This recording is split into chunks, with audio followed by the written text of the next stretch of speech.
इस पारे के शुरू में अल्लाह पर झूठ बांधने और हक को झुटलाने वालों को जहन्नमी करार दिया गया है, जो हक को झुटलाते और सच्चे दीन को लेके आने वाले यानी रसूलुल्लाह सल्लल्लाहु अलैहि वसल्लम और उनकी तस्दीक करने वाले को मुत्तकी कहा गया है। तस्दीक करने वाले हज़रत अबू बकर सिद्दीक हैं। हुजूर सच लेके आए और जनाब सिद्दीक अकबर ने उसकी तस्दीक की। ये कम बेश तमाम मुफस्सिरीन ने हज़रत सिद्दीक अकबर का नाम ही लिखा। फिर आगे जाके अल्लाह तबारक व तआला ने आयत नंबर 41 में रसूलुल्लाह सल्लल्लाहु अलैहि वसल्लम को तसल्ली देते हुए फरमाया कि हमने आप पर हक पर मबनी किताब नाजिल की है, सो जो हिदायत को इख्तियार करेगा उसका फ़ायदा उसी को पहुँचेगा और जो गुमराही इख्तियार करेगा उसका वबाल भी उसी पे होगा। आप इनके ज़िम्मेदार नहीं हैं। अगली आयत में नींद को आर्जी मौत से ताबीर किया गया और बताया कि नींद और मौत में इतना ही फ़र्क है कि मौत की सूरत में बंदे की रूह आर्जी तौर पर नहीं बल्कि मुद्दत दराज के लिए कब्ज़ कर ली जाती है। आप बताइए, जब नींद आई होती है आपको, वैसे आपने आधा घंटा 20 मिनट गुजारने हों तो पता होता है कि 20 हो गए 10 हो गए, तो सोए सोए आँख खुलती है तो हो इतना टाइम हो गया। तो अल्लाह फरमाते हैं इसी तरह मौत का मामला होगा। कुछ लोग ना कब्रों से उठाए जाएंगे तो एक रवायत में यूँ भी आता है कि जब कब्रों से उठाए जाएंगे तो वो कहेंगे ओहो मैं तो जोर पढ़ के सोया था कि असर का टाइम हो गया। और कुछ ऐसे होंगे जिनके लिए 50,000 साल का दिन होगा। दुआ फरमाएं अल्लाह हमें रहमत वाले लोगों में शामिल फरमाए, जिन पे वो रहमत करे उनमें हमारा शुमार फरमाए। फिर अल्लाह तबारक व तआला ने आयत नंबर 43 और 44 में फरमाया कि सब शफात अल्लाह ताला के इख्तियार में है, जो आसमानों और ज़मीनों का मालिक है, और कुफ़ार के माबूदाने बातिला को किसी की शफात का इख्तियार नहीं, बल्कि तो वो अपने लिए किसी चीज़ के मालिक नहीं है। उनको सिफारिश का हक भी, सिफारिश भी अगर करेंगे तो अल्लाह के बंदे ही करेंगे। हुजूर ने फरमाया सबसे पहले अंबिया करेंगे, फिर उलमा करेंगे, फिर शहीद करेंगे, फिर नेक लोग अल्लाह की बारगाह में सिफारिश करेंगे। आयत नंबर 47 में बेपनाह दौलत जमा करने वालों को ख़बरदार किया गया है कि अगर वो ज़मीन की सारी दौलत के मालिक बन जाएं और इसके बराबर भी इनको मिल जाए तो वो क़यामत के दिन ये सब कुछ देकर आज़ाब से अपनी गर्दन छुड़ाना चाहें तो भी उन्हें खुलासी नहीं होगी। जितना मर्जी माल जमा कर लें, क़यामत के दिन अगर कोई बचेगा तो अपने नेक अमाल की वजह से बचेगा। आयत नंबर 53 में गुनाहगाराने उम्मत को बिशारत दी गई कि या रसूल सल्लल्लाहु अलैहि वसल्लम कह दीजिए, ए मेरे बंदो ला तकनतु मिन रहमतिल्लाह, जिन्होंने गुनाह कर लिया है वो रब की रहमत से नाउमीद ना हो। इन्नल्लाह यगफिरुज़्ज़ुनूब जमीआ, बेशक अल्लाह तमाम गुनाहों को माफ़ फरमा देगा। अगर सच्ची तौबा करेंगे तो अल्लाह ताला तमाम गुनाहों को माफ़ फरमाएगा। आयत नंबर 71 से बताया कि काफिरों को गुरो दर गुरो जहन्नम की तरफ आंका जाएगा और वहाँ इनका इस्तकबाल तौहीन आमेज़ अंदाज में होगा, जबकि अहले ईमान को इकराम के साथ जन्नत की तरफ ले जाया जाएगा और वहाँ इनका इस्तकबाल इंतहाई एज़ाज़ व इकराम के साथ होगा और अहले जन्नत और फरिश्ते और कायनात की हर चीज़ अपने रब की हम्द व सना बयान करेगी। इससे आगे सूरह मोमिन शुरू होती है। इसकी आयत नंबर 7 से फरमाया कि वो फरिश्ते जो अर्श को उठाए हुए हैं, ये बड़ी खूबसूरत बात है।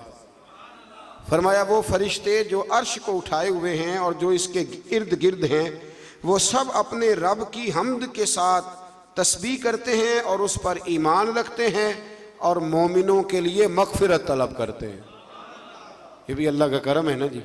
और कहते हैं कि ए हमारे रब, तेरी रहमत और तेरा इल्म हर चीज़ को मुहीत है, सो जिन्होंने तौबा की है और तेरे रास्ते की इत्तिबा की है उनकी मग़फ़िरत फरमा और दोज़ख के आज़ाब से उन्हें बचा। इस आयत में बताया गया कि अल्लाह के मुक़र्रब फरिश्ते ना सिर्फ उसके ताइब बंदों के लिए बल्कि उनके साले आबाओ अजदाद के लिए, उनकी बीवियों के लिए, उनकी औलाद के लिए भी जन्नत की दायमी नेमतों की दुआ मांगते रहते हैं। अगर कोई सच्ची तौबा करे तो फरिश्ते भी उसके लिए दुआ करनी शुरू कर देते। फिर आयत नंबर 10 में फरमाया कि कुफ़ार को क़यामत के दिन बुलंद आवाज़ से कहा जाएगा कि तुम लोगों को अपने ऊपर जितना गुस्सा आ रहा है ना, कि हमने बुरे काम क्यों किए, इससे ज़्यादा गुस्सा अल्लाह को तुम पर आता था। जब तुम लोगों को ईमान की दावत दी जाती तो तुम कुफ्र करते थे और अपने गुनाहों का इतराफ़ करके कहेंगे कि क्या जहन्नुम से निकलने की कोई सूरत है। फिर उस दिन पूछेंगे कि गलती तो हो गई पर कोई सूरत है निकलने की। आयत नंबर 16 में क़यामत के दहशतनाक दिन का नक्शा खींचा गया है।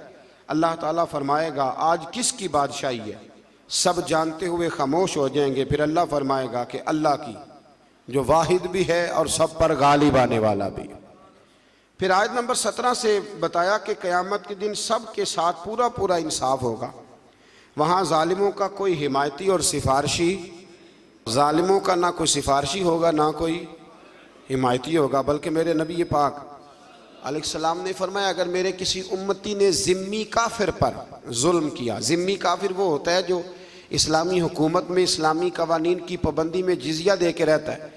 फरमाया अगर मेरे किसी उम्मती ने किसी ज़िम्मी काफिर पर जुल्म किया तो मैं क़यामत के दिन उस ज़िम्मी के साथ खड़ा होकर अपने उम्मती पे मुकदमा कराऊंगा।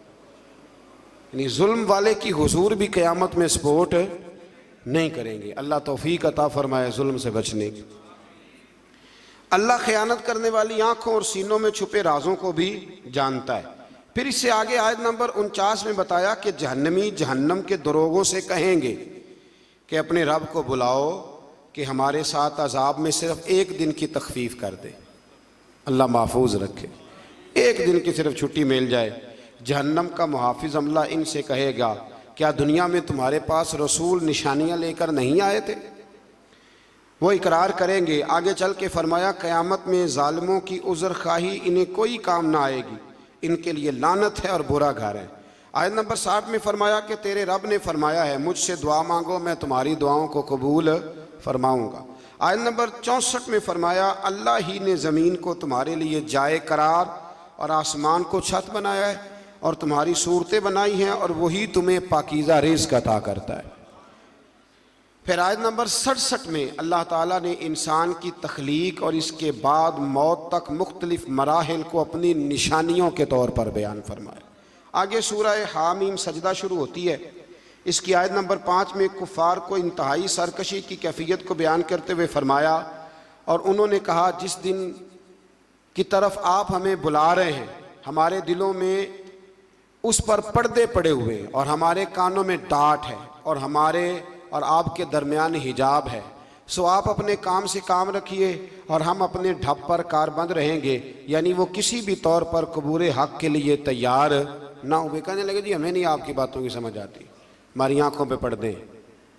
याद रखना इंसान को उस वक़्त तक अल्लाह अज़ाब किसी बस्ती को नहीं देता जब तक वहाँ रसूल ना भेज दे, और जब अल्लाह ताला रसूल भेज देता है तौफीक हिदायत के लिए तो फिर अगर उसके बाद भी इंसान उन बातों पे अमल ना करे तो फिर उसका कोई उज़र काबिल कबूल नहीं है। आयत नंबर 30 से बताया कि ईमान पर साबित कदम रहने वाले अहले ईमान की रूहें जब दुनिया से परवाज करेंगी, इन्नल्लज़ीना क़ालू रब्बुनल्लाह सुम्मा इस्तक़ामू, फरमाया बेशक वो लोग जिन्होंने कहा कि अल्लाह हमारा रब है फिर उस पर डट गए, उन पर हम फरिश्तों का नुज़ूल करेंगे।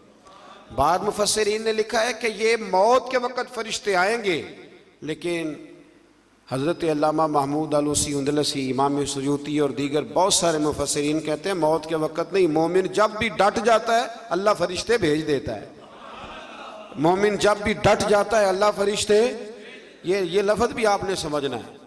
ये नहीं फरमाया कि फरिश्ते आएंगे तो तुमने डटना है, फरमाया डटना पहले तुमने खुद है फिर अल्लाह फरिश्ते भेजेगा।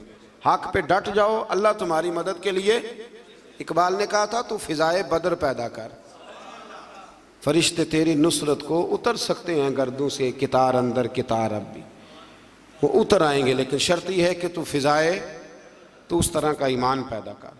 फरमाया फरिश्ते नाजिल होंगे और कहेंगे कि तुम न किसी आने वाली बात का खौफ करो न किसी गुज़श्ता बात का रंज और मलाल, और इस जन्नत की बिशारत सुनो जिसका तुमसे वादा किया गया। और फिर इन्हें बताया जाएगा कि अल्लाह गफूरुर रहीम ने इनके लिए जन्नत में ज़ियाफ़त का एहतमाम किया है। बड़ी खुशी वाली बात है। यानी रब फरमाता है मैं जन्नत में तुम्हारा मेज़बान बनूंगा, मैं तुम्हारा मेज़बान हूँ जन्नत में। तो जितनी शान वाला मेज़बान है, मेज़बानी भी उतनी शान वाली फरमाए। और वहाँ जिस नेमत की भी ख्वाहिश करोगे तुम्हें वो दस्तयाब हो जाएगी। आयत नंबर 34 में बताया नेकी और बदी बराबर नहीं है, और दूसरों की बदी का जवाब नेकी से दो। अल्लाह फरमा रहा है बदी का जवाब नेकी से दो, इसके नतीजे में तुम्हारा मुखालिफ तुम्हारा सरगर्म और पुरजोश दोस्त बन जाएगा। अगर तुम जवाब नेकी से दोगे ना, मेरे पास वक्त नहीं वरना यहाँ कुछ हदीसें पढ़ता जिनमें नबी पाक अलैहिस्सलाम ने उन लोगों से नेकी की जो बज़ाहिर जुल्म करने आए थे। हुजूर ने नेकी की तो वो मेरे रसूल के गुलाम बन गए, वो नबी करीम के गुलाम बन गए। आयत नंबर 39 से अल्लाह ताला ने हयात बाद अल मौत के सबूत के लिए हिस्सी मिसाल दी कि तुम देखते हो ज़मीन खुश्क बंजर और गैर आबाद होती है, यानी बेजान होती है, तो हम इस पर बारिश का पानी नाजिल करते हैं जिसके ज़रिए वो सरसब्ज और शादाब हो जाती है और नमू यानी निबातात उगाने और बढ़ाने की सलाहियत उसमें पैदा हो जाती है।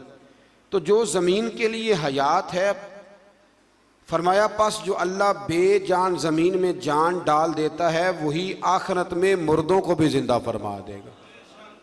और कई दफ़ा ज़मीन में जान डलती है, एक दफ़ा बिल्कुल सही हो जाती है, फिर हल चलाएं, फिर बीज डालें, फिर जान डल जाती। इसी तरह मरने के बाद भी अल्लाह दोबारा इंसानों में जान पैदा करेगा। आयत नंबर 42 में कुरान की शान एजाज़ को बयान किया कि इसमें किसी भी जानिब से बातिल की कोई आमेज़श नहीं हो सकती। ये सरासर हक है, कुरान सरासर हक है। मेरी ये ख्वाहिश है, ये ना सुन्नत है क़यामुल लैल आखिरी 10 रातों का, आप अपने अपने घरों में या अपनी अपनी मस्जिदों में कम से कम ताक रातों में रात को कुछ देर के लिए जल्दी ज़रूर उठें। सारी रात हो सके तो बड़ा ही अच्छा है। हज़रत आयशा कहती है नबी पाक सल्लल्लाहु अलैहि वसल्लम नफल के लिए पाबंद नहीं करते थे, पर रमज़ान की आखिरी 10 रातों में कहते थे उठो। ख़वातीन भी कोशिश करें, ये आखिरी 10 दिन जो होते हैं ना बड़े कीमती, और बिलखुसूस ताक रातें। बता इसलिए रहा हूँ कि आप में से कोई नेकी करेगा तो मेरे लिए भी बख्शिश का कोई ज़रिया बनेगा। ज़रूर कोशिश करें, कम से कम 1 घंटा, अगर आप मतलब नहीं सारी रात बेदार रह सकते तो 1 घंटा आप रोज़े से ज़रा पहले उठ जाएं, कुछ तिलावत, कुछ इबादत, कुछ दरूद पाक, यारो बड़ा ही ज़रूरी है। हुजूर ने बड़ा ही पसंद किया है और बड़ी कीमती ये वो अजीम रातें हैं जिनके लिए खैमा लगा के मेरे नबी मस्जिद में ही बैठ गए। तो आप इनमें कोताही न करें। अल्लाह ताला तौफीक अता फरमाए।